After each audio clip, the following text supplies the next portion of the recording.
So I've just added some two-part resin. This one has the filler on top, which is about, I don't know, 20% of the entire mix. So here's the two mixes. All we do is mix them together, or rather tip them together first. Get my trusty mixing paddle.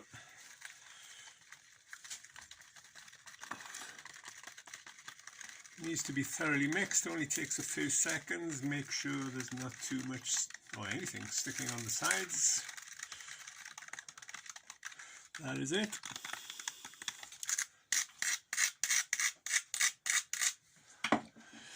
And gently fill each mould. There is very slight increase in volume when it dries. So it doesn't have to be completely to the top. Once they've dried completely, I always sand the bottoms anyway. The first few batches of mix that I did, I made a bit much. So I had a couple of spare molds on hand, so I don't waste anything.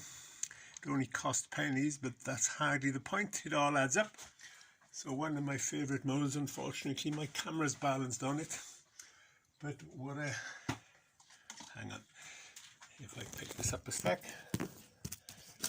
one of my favourite molds to redo is my coffins and vampire railings.